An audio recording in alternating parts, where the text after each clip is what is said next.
the project or the idea for the project started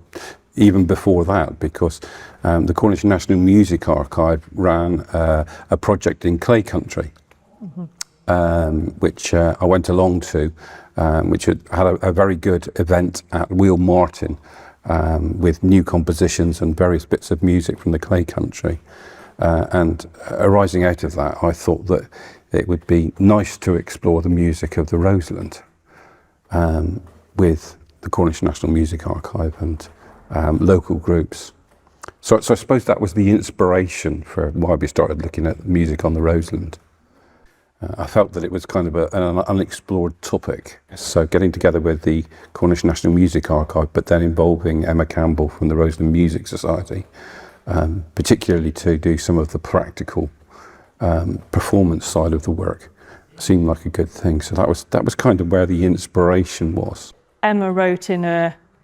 kind of summation of her involvement with the project, which we prepared for a presentation in a couple of weeks' time, that you'd emailed saying you weren't sure what music there was on the Roseland, and she said whether it was an innocent mistake or designed to get her interest or her involvement, it worked, because her family had been deeply involved in music on the Roseland for, well, generations. I think it's her mother's cousins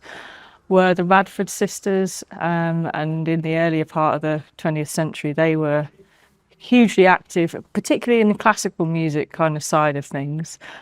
setting up opera societies and running concerts and all sorts of things. If you look into the history of the Radford sisters, there's masses going on there, and their legacy lives on in the Radford Trust, which supports young musicians in Cornwall today by providing or lending instruments to them to play on that they wouldn't perhaps be able to use themselves or get hold of themselves. So that's an important strand in music as the Roseland for the kind of classical side of things, but also for a lot of young musicians in Cornwall still. But there were all sorts of other things that came out of the music of the Roseland project, weren't there?